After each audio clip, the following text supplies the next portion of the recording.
बघा, देखो तो का अन्याय आम्हाला. तुमच्यावर अन्याय झाला तर हे कसे धावून आले. जेव्हा आमच्या आया बहिणीवर अन्याय होतो तेव्हा कुठे शेपूट घालून बसता. या बघा, ह्या आहेत ना नोकऱ्या आमच्या भाऊजन पोरांना साहेबांच्या लाचारीच्या. साहेब पाणी देऊ का? जवाब दो ना, जवाब दो मिया.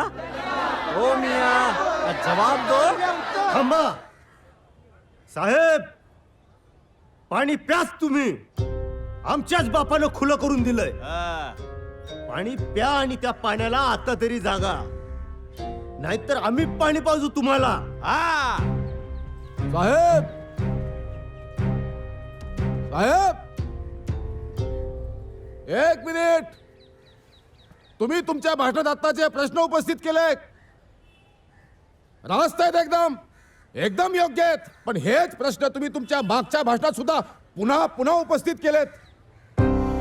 जर तुमची मागची 100 भाषणं काढली त्यातली 80% भाषणं तंतोतंत जुळतील. साहेब, आमच्या या मित्रांनी आता जे प्रश्न उपस्थित केले, द्या ना त्या प्रश्नांची उत्तरं. तुम्ही स्वतःला बहुजनांचे नेते म्हणता ना, आणि मग जेव्हा बहुजनांवर अन्याय होतो तेव्हा कुठे दडून बसता तुम्ही? एकदा कळू द्या आम्हाला कळू द्या. तुम्ही कुणाच्या ताटात खाता आणि कुणाच्या ताटात. या उत्तर.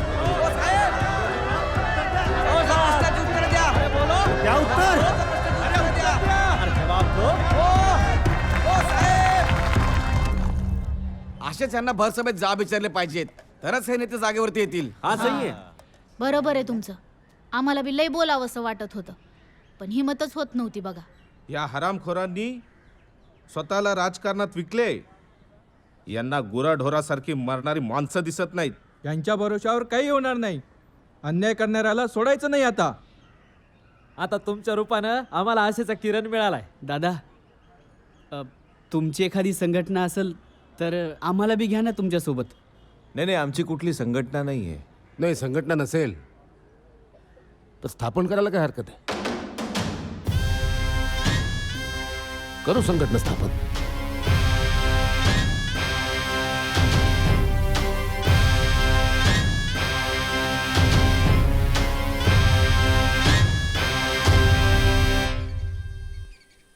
अलका, स्त्रिया चिडल्यानंतर सुंदर दिसतात, मला माहिती आहे. पण कसं, चिडण्यामध्ये मध्ये पण ना मूड्स आपण वेगवेगळे दाखवले पाहिजे. म्हणजे चिडण्यातल्या सौंदर्याच्या पण ना वेगवेगळ्या छटा दिसू शकतात. सिद्धार्थ, शांत बसा आणि मला पण शांत बसू दे. तसे माझा राग गेला आता, आणि जरी राग आला तरी तुला काय त्याचं?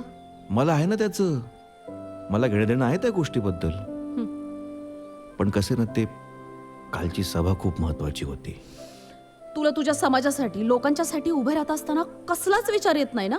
हा, अगदी माझा पण नाही. करतो ना मी, करतो तुझा विचार. पण ना, हा संघर्ष माझ्या बाबासाहेबांनी सुरू केलाय. तुम्हाला पुढे घेऊन जायचं काम करायचंय. आता तेच माझ्या आयुष्याचं ध्येय आहे. म्हणूनच तुझ्या या संघर्षात मला तुझी आयुष्यभर साथ द्यायची आहे. तुझ्या याच विचारांच्यामुळे ना आपण आज बरोबर आहे. पण अलका, जरा सांभाळून हं. कारण या संघर्षात कदाचित तुझ्या समोर तुझीच माणसं असतील. हा संघर्ष कुठल्या लोकांविरुद्ध नाही, तर जातीवादी प्रवृत्तींविरुद्ध आहे. माणुसकी जपणारा प्रत्येक जण साथीदार होऊ शकतो. हे वाक्य तुम्हीच लिहिलंय ना मागच्या लेखात, विसरलात? घ्या. म्हणजे आमचीच वाक्य आता आमच्या घशात. मग बहुतेक आम्हाला हे आता आयुष्यभर ऐकावं लागणार. असं आयुष्यभर साथ देणार आहे ना या संघर्षात, मग ऐकावीच लागणार. पण त्याबरोबर संघर्षही करावा लागणार आमच्या बरोबर. खरंय, प्रत्येक समाजामध्ये वाईट माणसं असतातच ना. हा बाबासाहेबांचा संघर्ष आहे. हा कुणा ठराविक जाती किंवा धर्माविरुद्ध नाहीये, लोकांच्या विरुद्ध नाहीये. हा जातीवादी धर्मांध प्रवृत्तीच्या विरुद्धचा संघर्ष आहे.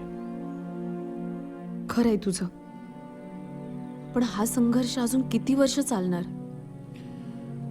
ते माहित नाही, पण हा लवकरात लवकर संपला पाहिजे.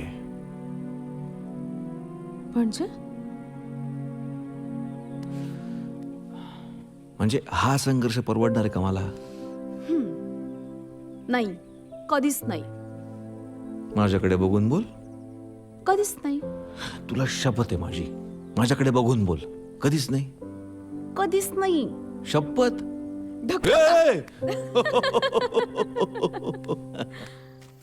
मग त्यांना शाळेबाहेर का बसवायचे? त्यांना आत का बसवू देत नव्हते? अगं आपल्याला वर्गात बसून शिकता यावं म्हणून तर बाबा लढले. खूप शिकले, नुसतं शिक्षण घेऊन बसले नाहीत, तर त्याच शिक्षणाच्या जोरावर देशाच्या जडणघडणीत महत्त्वाचे ठरले. सर्व समाजातील स्त्रियांना त्यांचे अधिकार मिळवून दिले. तळागाळातील लोकांना शिक्षण किती महत्त्वाचं आहे हे त्यांनी दाखवून दिलं. फक्त आपल्यालाच नाही तर समस्त मानवजातीला दाखवून दिलंय. म्हणजे हे समजण्यासाठी तुला लवकर मोठं व्हावं लागेल, खूप खूप शिकावं लागेल. माझी जाऊ आई सावित्रीबाई फुले, महात्मा ज्योतिबा फुले, डॉक्टर बाबासाहेब आंबेडकर तुला वाचावे लागतील, त्यांचा अभ्यास करावा लागेल. ओ अहो, लहान आहे ती, एवढ्याला मोठ्याला गोष्टी कळतात का बरं तिला? तुम्ही मी ना. का नाही करणार ग? का नाही करणार? आणि नाही कळणार तर शोधेल ना ती. साधना, अगं तिला ना प्रश्न पडला पाहिजे, मगच तिचं खरं जीवन सुरू होईल. मग आपलं काम संपलं बघ. कधी कधी ना लय अवघड बोलता बाबा तुम्ही. अगं जगणं अवघड होण्यापेक्षा हे अवघड झालेलं कधी बरं? अगं साधना, तिला ना बाबासाहेब कळले पाहिजे, मगच तिच्या जिंदगीचं भलं होईल. अगं मी तर म्हणतो तिला सगळे महापुरुष समजले पाहिजे, त्यांचे विचार कळले पाहिजे. अरे आता तुला हसायला काय झालं? तुम्ही ना बाबासाहेब वाचून वाचून त्यांच्यासारखंच बोलायला लागले बघा.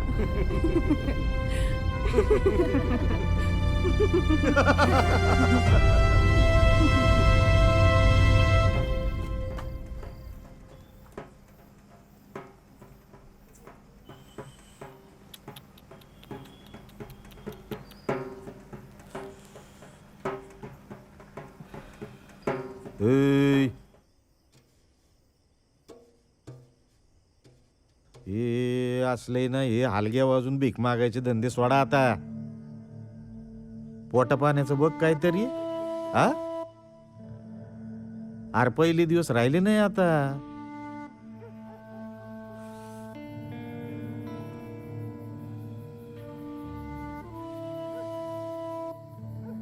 चळवळी आम्ही बी केल्यात.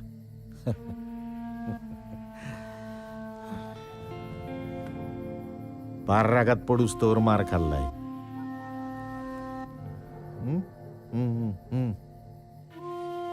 आता काय करतोय? दरवाजाच्या भोकातून पुढाऱ्यांनी बांधलेले बंगले बघत बसलोय.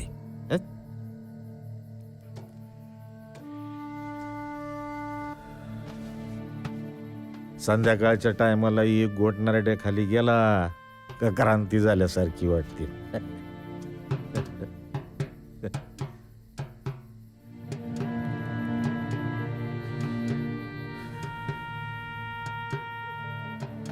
आम्ही चिवडलेलं दोन्ही हाताने नका ना कालू बिट्या हो तुम्ही.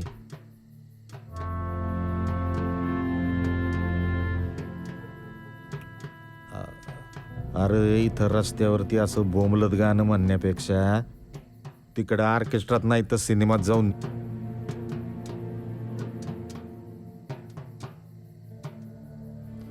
तुझ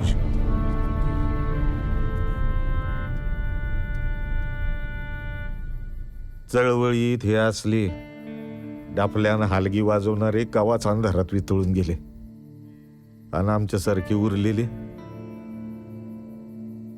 मी टाकलेल्या गांडुळासारखे तडपड तडपड तडपड करत राहिले. जेव्हा आमच्या पुढाऱ्यांनी आमची आबरू इकली त्यांच्या फायद्यासाठी, आम्हाला न विचारता.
जरी आपण संघटना स्थापन केली तरी मला असं वाटतं आपण फक्त 5-10 जण आहे.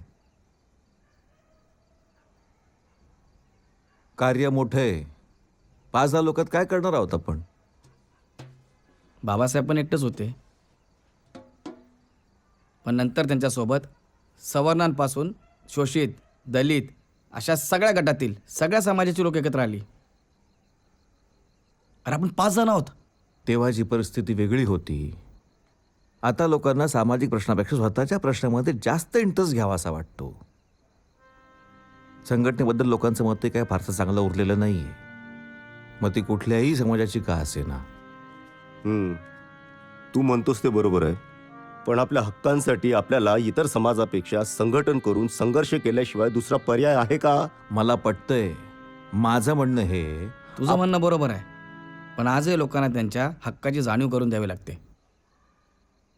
ती जर त्यांना असती तर ना त्यांच्यावरती अत्याचार झाला असता, ना त्यांनी तो निमटपणे सहन केला असता. यासाठी पाहिजे संघटना.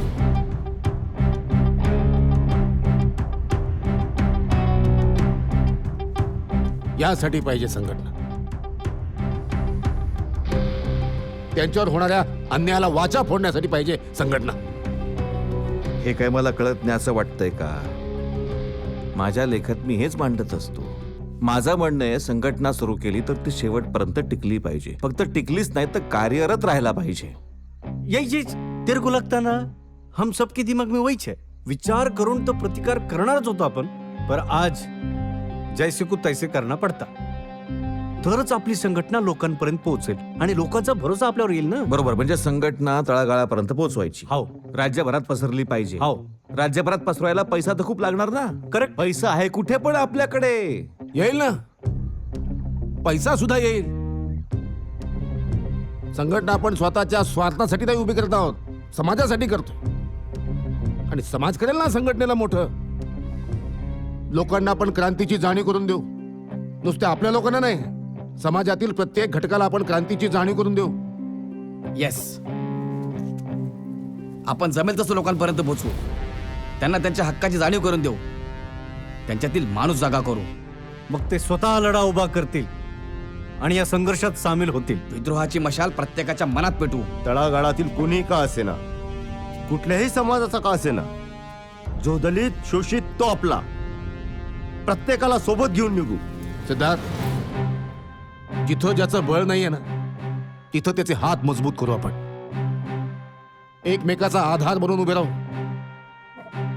आणि माणसांनी माणसाला माणूस म्हणून जगू देण्यासाठी माणसांनी स्थापन केलेली संघटना, अशी आपल्या संघटनेची ओळख निर्माण करू आपण. लढा उभारू, संघर्ष करू, क्रांतीने समता प्रस्थापित करू. जय भीम. जय भीम. जय संविधान.